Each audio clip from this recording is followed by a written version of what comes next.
This session is being recorded. Hello, and welcome to the American Psychological Association series on careers in applied psychology. I'm Dr. Betsy Schoenfeld, a University Distinguished Professor Emerita and an industrial organizational psychologist at Western Kentucky University. I'm representing the APA Office of Applied Psychology, and I will be hosting this panel. Today, we have a very interesting and informative panel on careers in human factors psychology. We have 6 panelists who will describe different career paths in human factors. First, we have Dr. Nancy Stone, professor at Missouri University of Science and Technology, who will provide an overview of the field of human factors psychology. I will also mention that Nancy is the current president of APA Division 21, Applied Experimental and Engineering Psychology. Next, we have Dr. Philip Myung-Hoon, who is associate professor at Virginia Tech. He will speak on his role with computer interaction and human-robot interaction. Next, Dr. Gabriella Hancock, assistant professor at CSU Long Beach, will share her role researching cognitive neuroscience and human technology interaction. Next, Dominique Ignomi-Chupo, a doctoral graduate student at the University of Rhode Island, will share her role researching team communication using fuzzy cognitive mapping. Next, Dr. Scotty Craig, associate professor at Arizona State University, will share his faculty role researching the design of e-learning and learning technology. Dr. Rupert Valdez, who is associate professor at the University of Virginia, will describe her role researching interventions supporting home health management. And finally, wrapping up, Dr. Sean Daugherty, associate professor at Embry-Riddle Aeronautical University, Daytona Beach, will describe his faculty role researching gaming, gamification, and virtual reality. Now, Nancy will start us off with an overview of the field of human factors. Thank you, Nancy. Stop. I can't. Well, thank you, Betsy, and thank you for the opportunity to give an overview of human factors psychology as president of Division 21.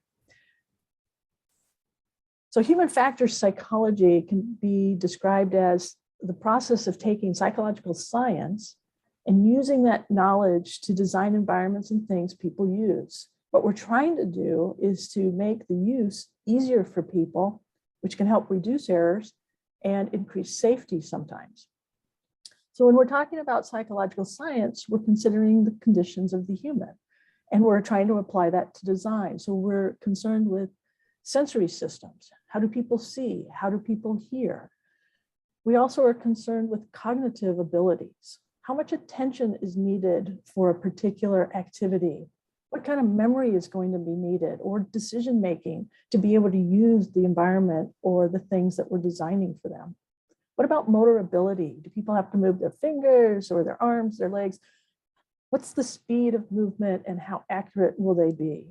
But we also have to be really cognizant of the user group. Are we designing an educational system for young children or for the older adult? Or are we designing it for people with limitations? How do we design this so that it makes it easier for people to use?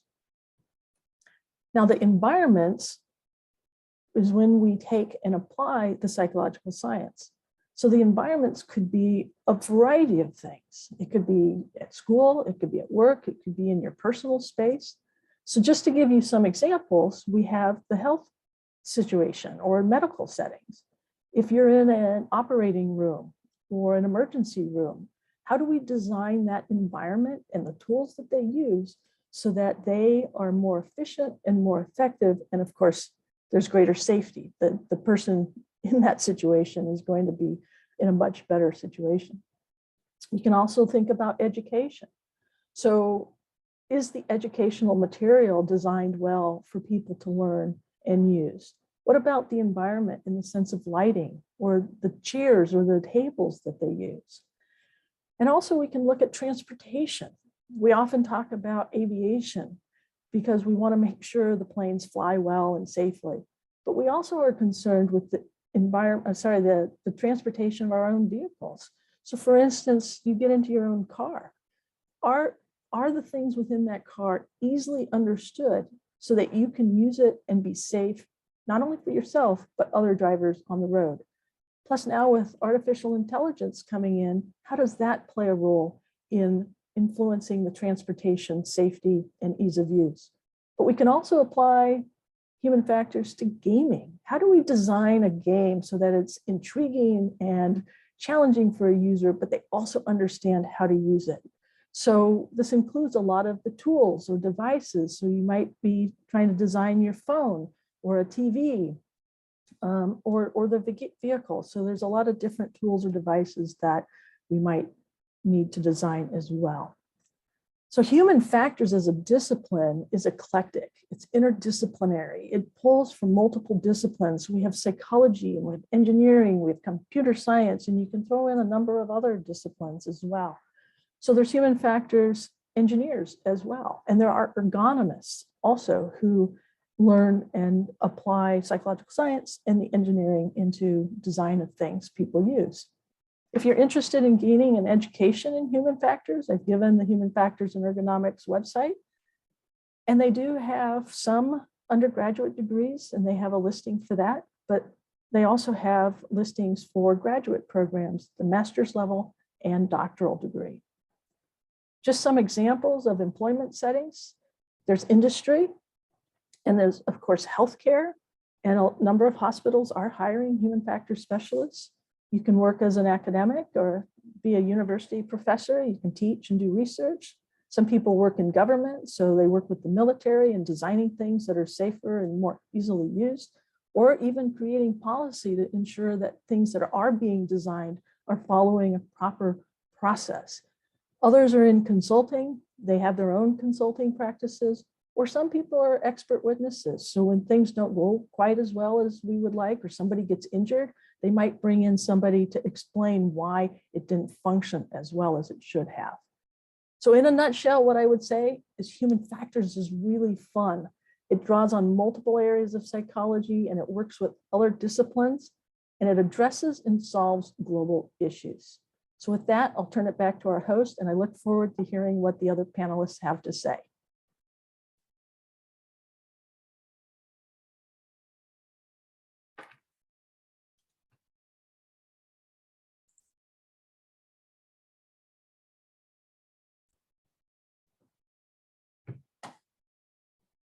You're muted.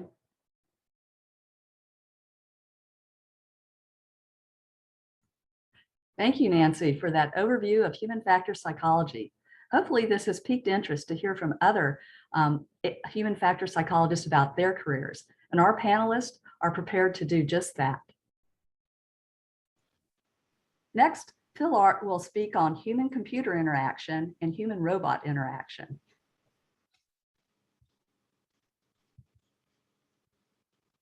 Okay, thank you, Bessie. My name is Myung-Hoon Jeong. You can call me Phil Art, which means love art. I'm associate professor in the Department of Industrial Systems Engineering and Computer Science at Virginia Tech. So my journey in engineering psychology started when I was college students at Yonsei University in South Korea. So when I was sophomore, I took a course that's about psychology and modern society. That was team teaching course. And one of the faculty members introduced psychology and design. So, whoa, I didn't expect that. So I wanted to dig into that more. And I went to graduate school, master's program called cognitive science, but my specialty was in engineering psychology. So after I got my master's degree, I went to industry. So my first job was at Daum Communications. That is kind of Google in Korean version.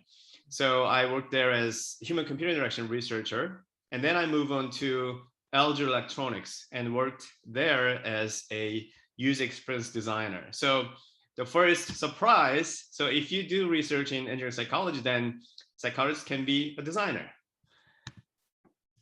So while I'm doing work in an industry, I thought I probably need to study more in my domain. So I went to Georgia Tech and studied there engineering psychology and got my degree, PhD degree in engineering psychology and human-computer interaction. Then I got my first academic job at Michigan Tech. So I went to Northrop and I work in two departments as joint professor, so human factors program and computer science program, and both departments were under College of Sciences and Arts. So I'm still in science and arts. And then in 2018, I moved back to South. So at Virginia Tech, where I am right now. So I'm working at Industrial Systems Engineering, which is under the College of Engineering. So you know what? I started in humanities, went to sciences and arts, and then now I'm working at engineering department. So second fun fact, if you study engineering psychology, then psychologist can be an engineer. So my lab is called Mind Music Machine Lab, and we do research on human computer interaction and human robot interaction. And I have two research themes, emotions and sound. So to better design the interactions between people and technologies, we need to understand holistically the human mind, right, first. So traditional human factors research, they really has focused on cognitive processes. We use on the knowledge of information processing. But we all know we also have emotions and affect, right? So that's why we do research on emotions as well as cognition in my lab. And then likewise, traditional human factors research, they do research on visual interfaces and graphic user interfaces. But like I said, we want to do holistic approach. So we do research on audio, sound, and multimodal displays.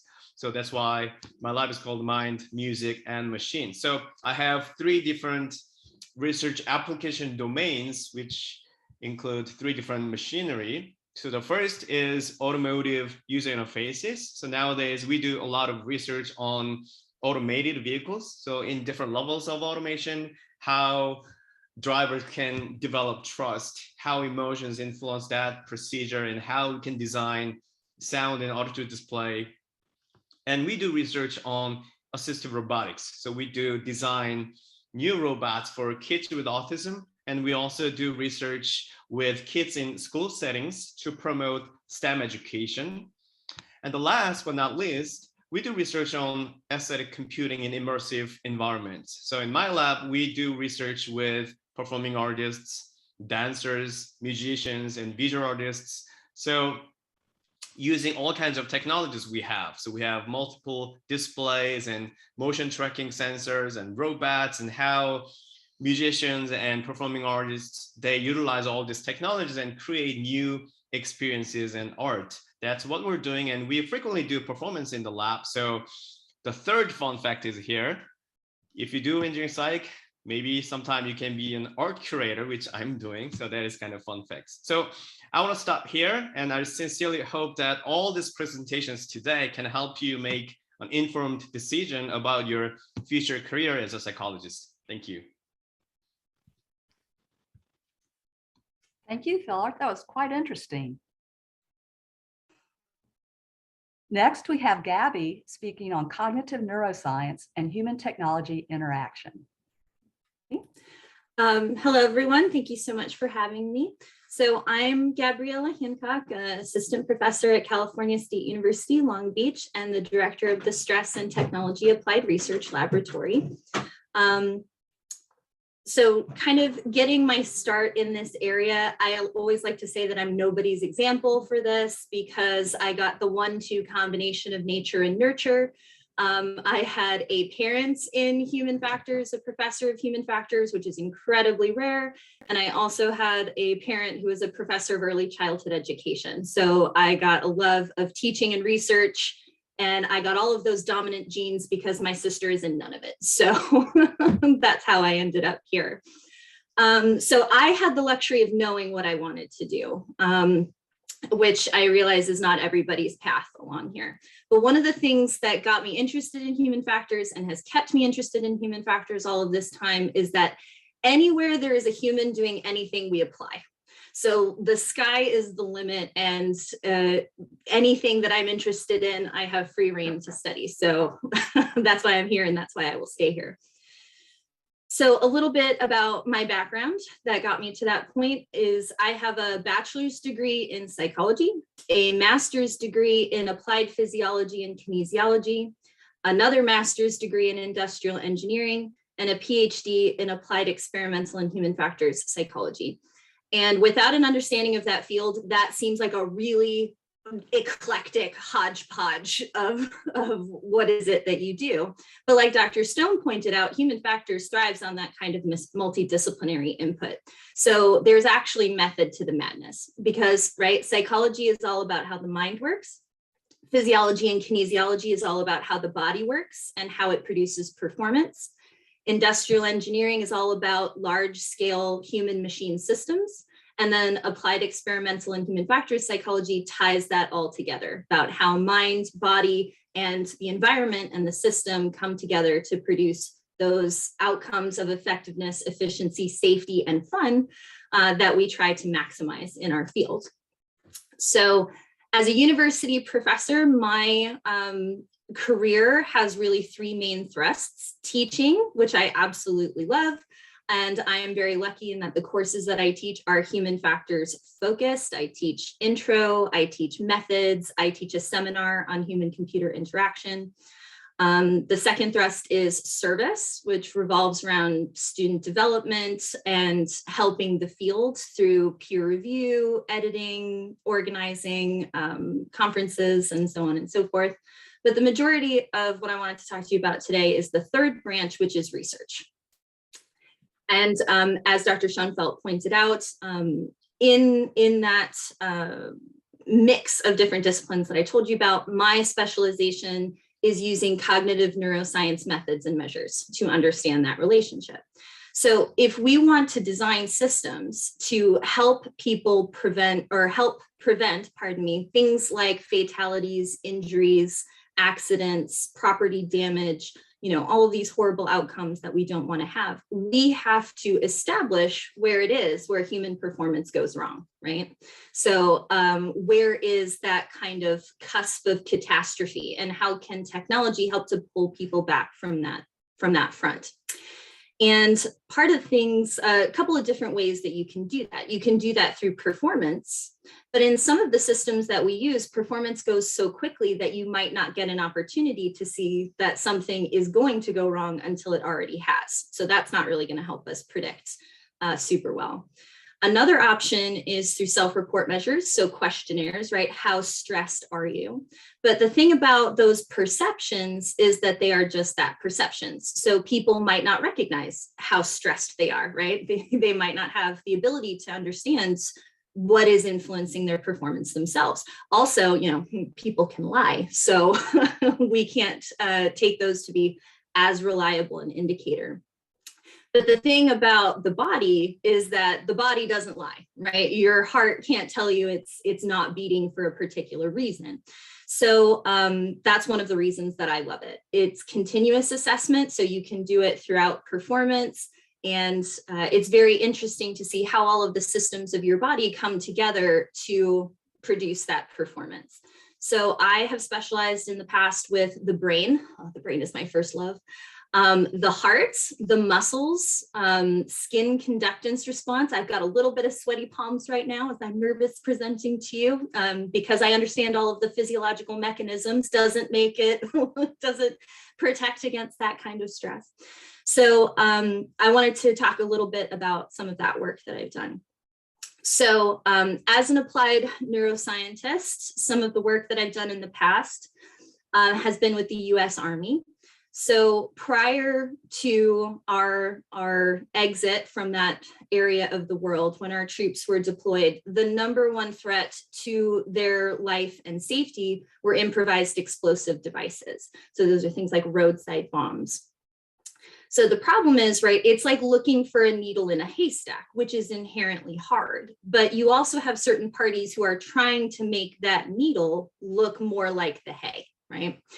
So, the big problem is that these soldiers know what it is that they're looking for. They know exactly what to look for. But the thing is that the human brain is not wired to pay attention for hours at a time, right? Even if it is to save your own life or the life of your team members. And so what I was doing was looking at cerebral oxygenation of the frontal lobe, which is right here behind your forehead. And it is the area of your brain that is responsible for decision-making, right? So Is that a threat to me? Yes or no, right? Is it not a threat? What should I do now? And so I was looking at those changes in the brain and how I could help to use those to predict not when there is or is not a signal, but whether or not the person was more or less likely to miss it because they weren't paying attention. And if we can track that, the computer can then say, hey, you know, I've noticed that for the past minute or so, you've kind of not been paying attention to the tasks. So it would really help if you could reorient yourself. So that's one example of applied neuroscience and how to enhance user experience and safety. COVID. Excellent. So that's my one example of applied neuroscience at work, and hopefully that has motivated you to look up a few more examples for yourself. Thank you, Gabby. That was really interesting. Next, we have Dominique talking about team communication using fuzzy cognitive mapping. Hi, everyone. My name is Dominique. I am a fourth-year doctoral student in the Industrial and Systems Engineering program, a PhD program at the University of Rhode Island. And as Betsy said, I am going to be talking a bit about my research focuses, which is specifically team communication and understanding its relation to team performance.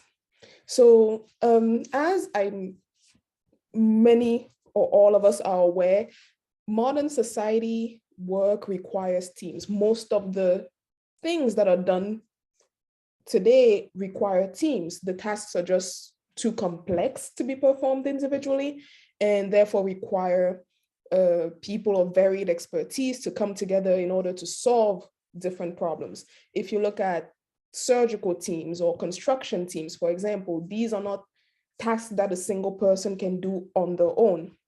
So you need a team for that. And for teams to work together, they need to be able to communicate in some way. So they need to be able to share ideas. They need to make sure that everyone understands what the problem is and the various steps required to solve these problems.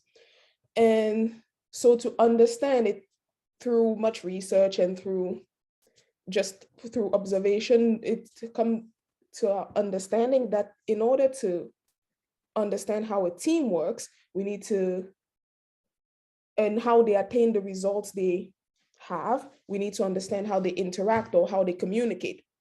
And so for the past several decades, research has been done on understanding that relation between team communication and team performance. And some have attempted to do this using quantity of communication to see if how much they communicate affects their performance. And that has, for the most part, been found to not be the case. So my research proposes looking at the quality of the team communication, specifically the verbal aspects, so them talking, and trying to map how the flow of the communication between the team members based on the type of message that's being sent. And by type of message here, I mean whether they're asking a question, whether they're answering a question, whether they're just providing information unprompted, or just making a random statement that has nothing to do with the task at hand. So those are the types of messages I'm looking at. And so, as was introduced earlier by Dr. Stone, the field of human factor psychology is very broad. You can bring in a lot of different disciplines. And because I personally just love math, almost minored in math, but didn't, the method I'm using is called fuzzy cognitive mapping, which is based in mathematics and computer science. So I chose this method because cognitive maps are already used to create mental models. So to create a map of how someone thinks through a problem. So, and essentially team communication is a group's mental model. So it made sense to see if it could be applied from one individual, but to not just for one individual, but for an entire group of people. And the fuzzy aspect in fuzzy cognitive mapping actually allows us to account for uncertainty. What this means is normally when you have a cognitive map, if you have concept A with an arrow leading to concept B, that means that A absolutely leads to B, no questions asked there. But we don't know that that is always the case. So the fuzzy aspect lets us be able to label this to say that A might lead to B to some degree, and allows us to account for that margin of error and those unknowns. So my studies have been focused on demonstrating first whether the method is viable, because it's not actually something that has been attempted before, and how that works, and just what kind of information it can tell us about team communication, and what patterns of communication lead to better team performances, because ideally we want all teams that are formed to do the work they need to do as well as possible. So yeah, that's kind of how some of my various interests in mathematics led me to using those methods or methods in those fields to try and answer psychology questions. And hopefully that does give you an idea of how interdisciplinary not only the field is, but just one topic can be. Yeah, thank you. Oh, you're muted. I know. Thank you, Dominique. That sounds like really important research. Good luck with it. Next, we have Scotty talking about vicarious learning environments and intelligent tutoring systems.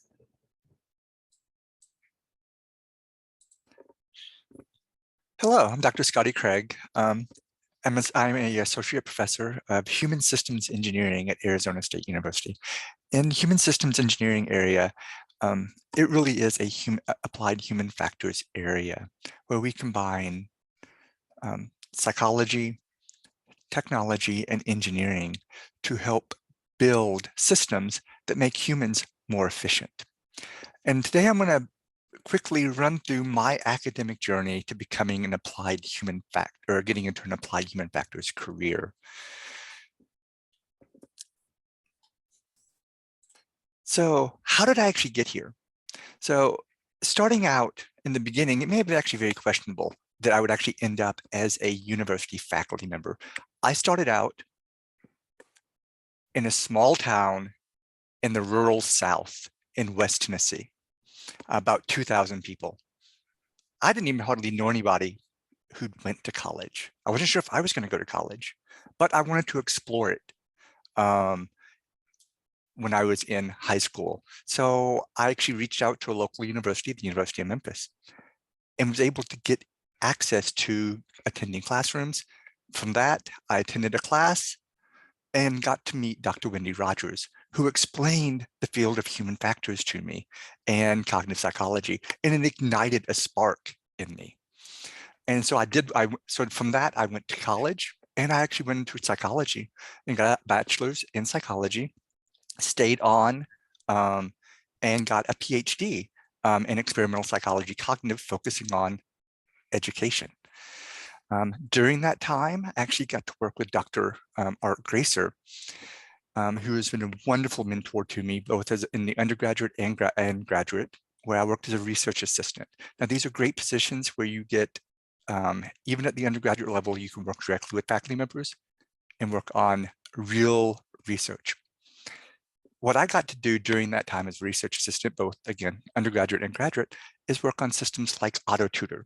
AutoTutor is an intelligent tutoring system that tutors, but it can tutor physics, it can tutor computer literacy.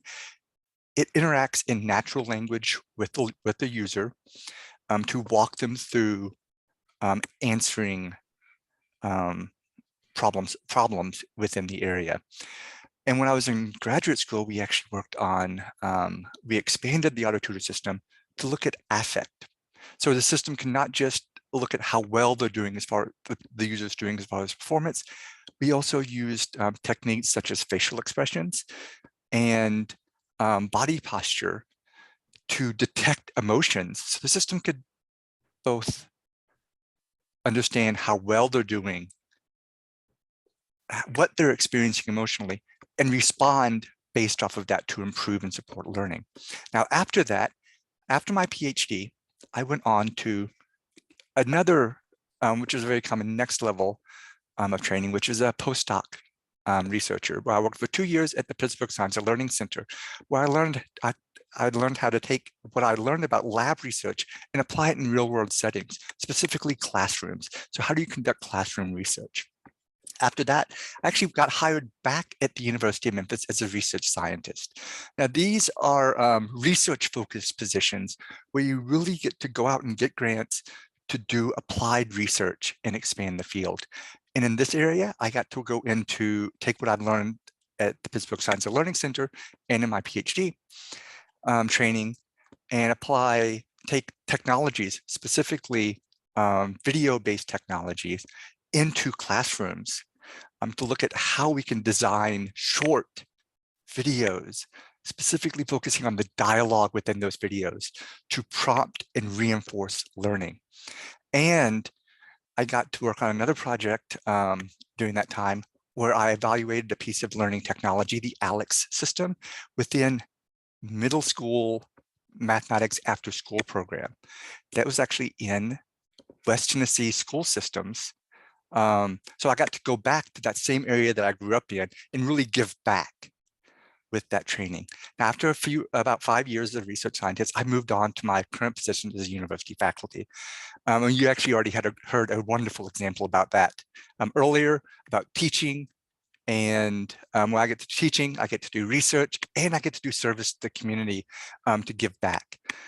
Now, from these fields, it was really exciting because what I got to do is actually find impact through the application of human factors in all of these areas.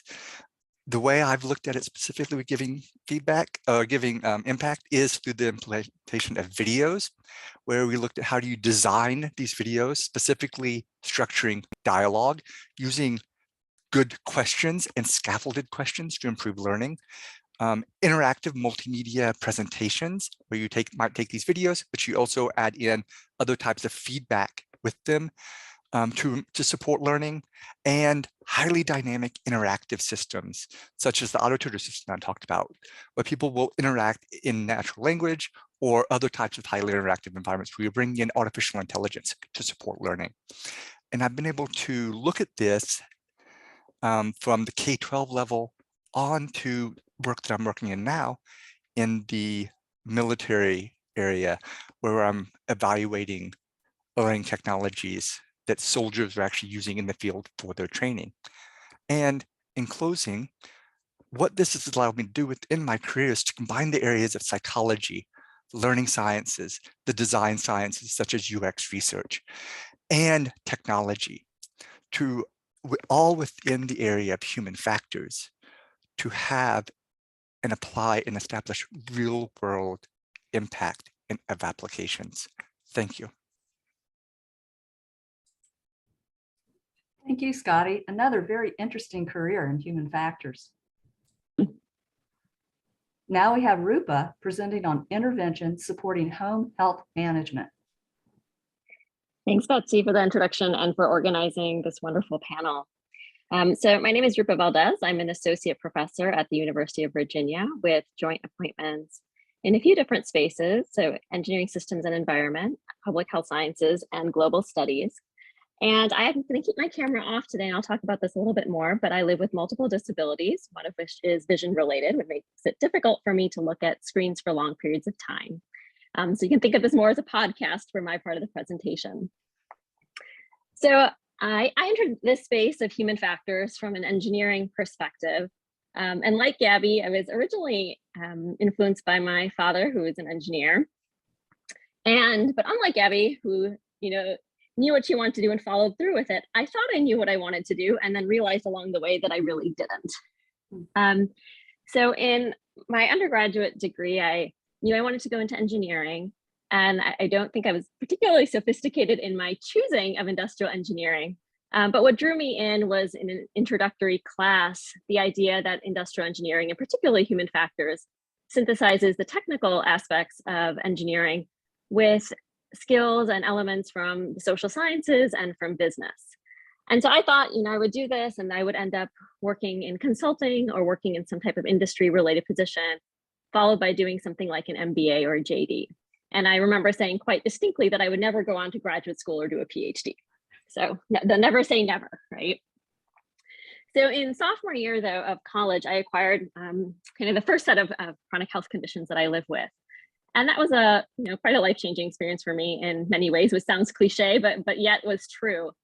And I realized from my own experiences interacting with the healthcare system quite often, after having not really had to do that for many years, that there was something there and that I wanted to pursue. And I happened to be very lucky to be at Wisconsin at the time when there was a growing interest and expertise in human factors applied to healthcare. And so this was an opportunity for me to merge some of my personal experiences with the professional training I was just starting to receive. I went in and started doing internships in some pharmaceutical companies during undergrad, thinking that I'd still follow a path kind of like I thought, but with a more of a focus on healthcare. But after a few of those experiences and feeling like that wasn't quite the right path for me, and feeling there was some misalignment in values and priorities and kind of what I wanted to do and how I wanted to make an impact in healthcare. So I came into senior year feeling quite lost. And in a serendipitous moment, was sitting outside a professor's office waiting for him to begin office hours and heard him talking about some research in a home and community-based space working with women who are colorblind. And I remember thinking that's the kind of work I wanted to do. And so it was the first conversation I had about what would it mean to go to graduate school. That's not why I showed up to office hours, but that's what the conversation ended up being. So after undergrad, I took a few years and worked as a research intern, just trying to figure out if this was the path I wanted to follow, and realized that it was. So in graduate school, I pursued also a degree in industrial and systems engineering. So kept in the kind of engineering framing of this work in human factors. But the other thing I'd like to add in is both in undergrad and graduate school, I talk about wandering off engineering campus quite a bit. So I'm particularly kind of majoring in multiple things in undergrad that were humanities related, and then graduate school spending a lot of time in a cultural anthropology department. Because we talk a lot about user-centered design, but I felt like I really didn't know how to interact in community and home spaces, which is what I wanted to be doing, and that this was a place I could go to learn about it. So now, as a professor, my work is really integrated across many disciplines. I talk about engineering and human factors, the health sciences, cultural anthropology. I do informatics-based work, so I think about like mHealth applications to support people in the home and community. A lot of disability studies, community engagement. So sometimes it seems like alphabet soup of disciplines, but it's part of what I love about human factors. For me, it was a entry point into doing this multidisciplinary work. And I've been able to explore other interests and learn from other fields along the way. And I found kind of human factors a space, both professionally in terms of the discipline, but also in terms of a community that's really open to thinking about new techniques and how we might integrate across disciplines. So my work focuses particularly on how chronic health conditions are managed in home and community-based spaces. And everything from original, what we call needs assessment in the design process. So really spending time in people's homes and communities and learning about what those processes look like, to design. A lot of my work is very community engaged. So I work with the people I'm designing for to create solutions, whether those are technology-based or kind of broader systems. And then through evaluation, again, which is often a very participatory process. Almost all of my work is focused on groups that are underrepresented or left out of our traditional design efforts. So we talk about this in healthcare as health disparity populations. So originally I focused predominantly on thinking about racial and ethnic minorities. And that work has moved into a lot of different health disparity places. So for example, I do a fair amount of work with the disability community. I do a lot of work, again, with our public housing community, with communities in South Africa and India that are also kind of under-resourced. And so my research isn't in this space. My teaching is also, what I love about the teaching I get to do is that it's also tends to be very interdisciplinary, having students from engineering, from public health, from social sciences come together in one classroom. And so it's not that they're just learning from me, they're really learning from one another. And then the last part I'd like to say is that another kind of wonderful thing that I think a human factors allows us to do is we often talk about creating alignment, right? And we've heard about creating alignment with dimensions of the person that are physical or cognitive in nature. But as someone in a subdiscipline called macroergonomics, I think a lot about creating alignment between the person and the broader context that they're embedded in. So their immediate kind of physical environment, but also looking at their social environment of their family or their community, looking at their cultural beliefs and their kind of broader policies in place. And so as I've kind of grown in my career, I focus not just on the creating alignment, but also thinking a lot about how we might change that broader context, especially when we're looking at questions of health equity and social justice. And so that's to say that my career has also increasingly included a large advocacy component as a part of the work I do. So with that, Betsy, I'll turn it back over to you. And I hope for all the students, this has continued to build your interest in exploring human factors and the many ways that it can be applied. Thank you, Rupa. Some really, again, interesting and important work. Thank you so much. Now Sean will speak on gaming, gamification, and virtual reality. Hi, everyone. My name is Sean Doherty, and I'm an associate professor here at Embry-Riddle Aeronautical University. And if you're watching this video, then you already have a leg up over many people that are interested in human factors, because most people don't know the term human factors. And I certainly didn't when I started out in my educational path. But in high school, I did know that I really liked psychology and I really liked computers. So when I went off to undergrad to get my undergraduate degree, I did a double major, both in psychology and computer science. And at the end of that, I realized I kind of liked academics. I wanted to go on for some more graduate work. So I went off for my master's and my PhD at an institution that had human factors research, largely in aviation. They did a lot of work looking at design and application of the interactions between pilots and the equipment of pilots within the aviation industry.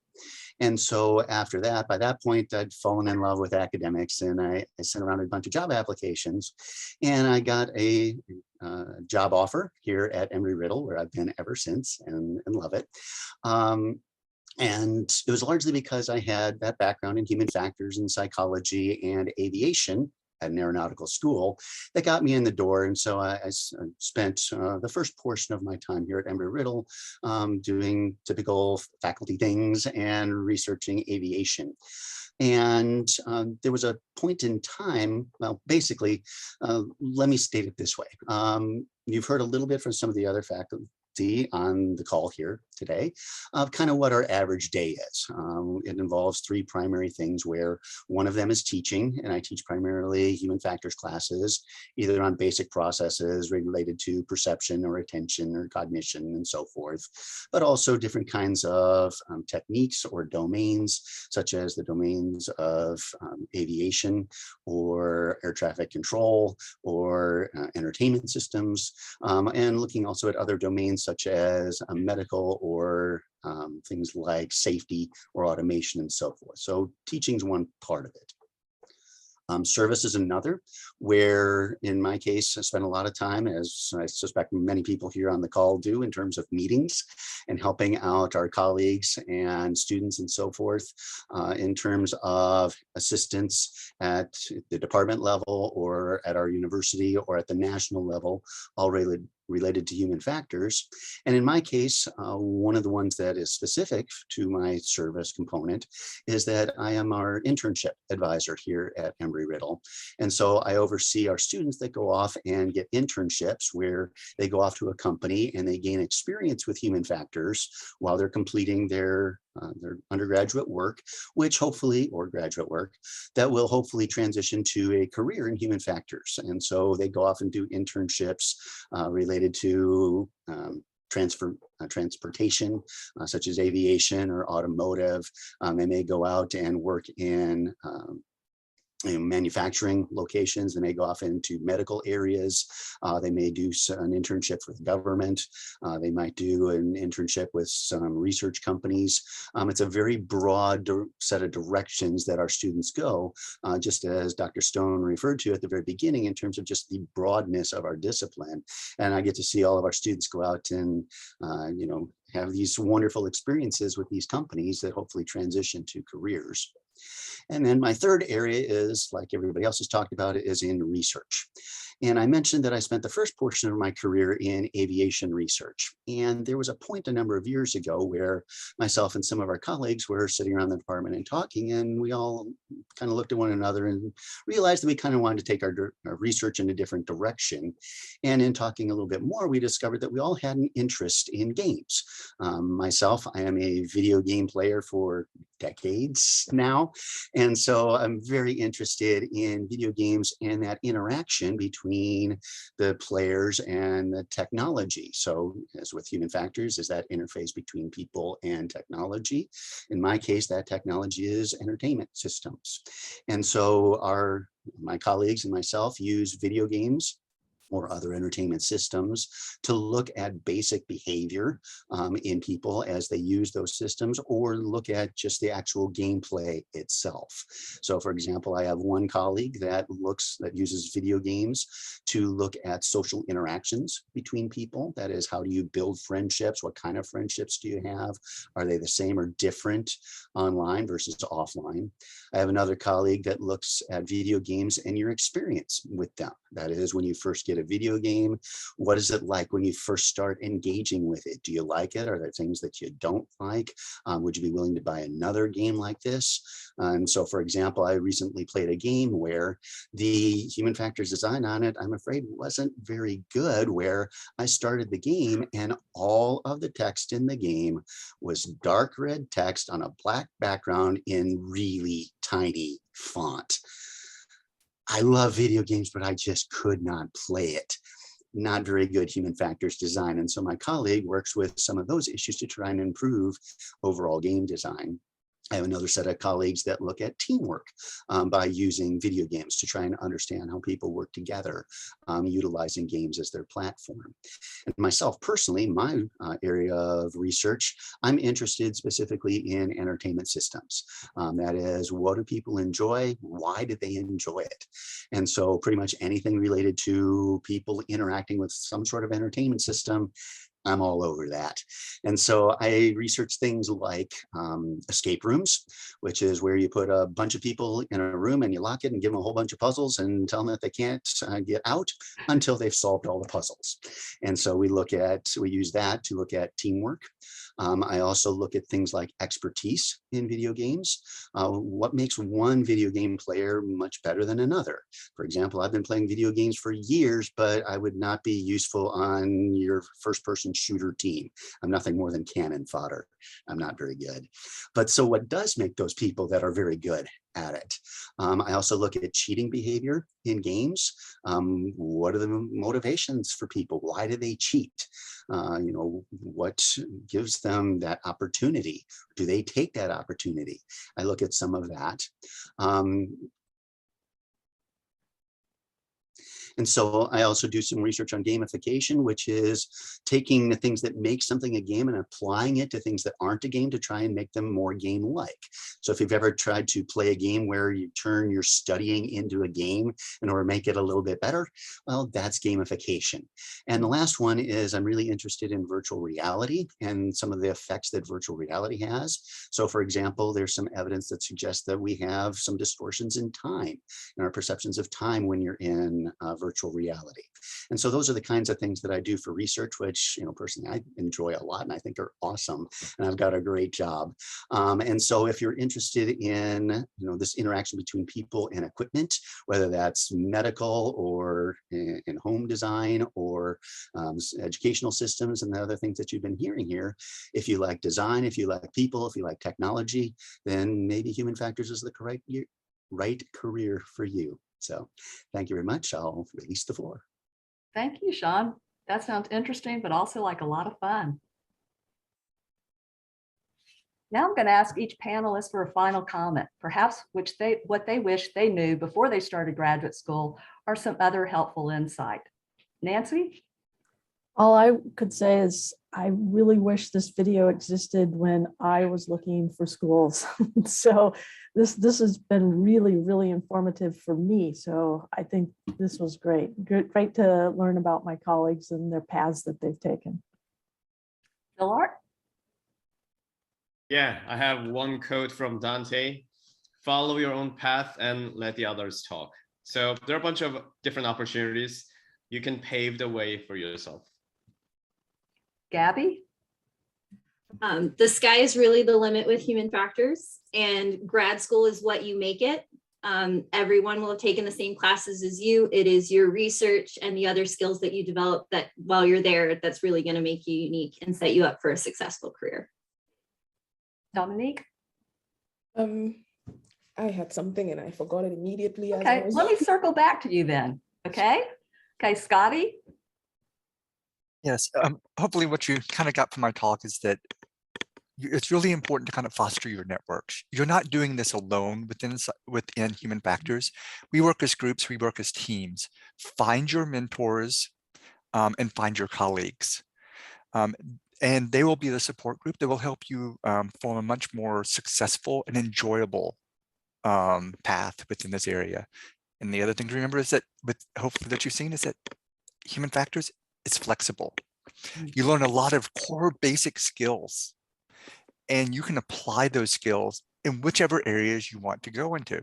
And sometimes you can stop and go into completely new areas if that's what you're interested in. That's what Sean showed us, which is amazing.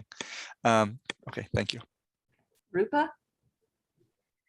I wish someone had told me that it was okay to be quote unquote unfocused and that multiple interests can be an asset, not only a distraction. And I also wish someone had told me that it's okay, or give me permission, that it's okay to let your personal experiences change the type of science you want to do. Okay, Sean? Two quick things from me, and one of them, and you've heard it a little bit already, but when you get to school, find a mentor, whether that is, a teacher, and whether it's another student or a classman that's maybe a little bit above you that can help kind of show you the ropes while you're in school. That helps a lot. You don't have to try and figure it out all on your own. There's a lot of people out there that are ready and willing to help. So, find a mentor. And number two, one thing that I actually did kind of discover on my own that maybe will help is that, again, human factors looks at that interface between people and equipment, which means that if you're working on a team you're oftentimes working on a team with a lot of other disciplines. So you might augment maybe your knowledge of human factors with some other areas like computer science or business, which will then also help you understand the other people that are on your team as well. Okay. Dominique? Two things, I guess.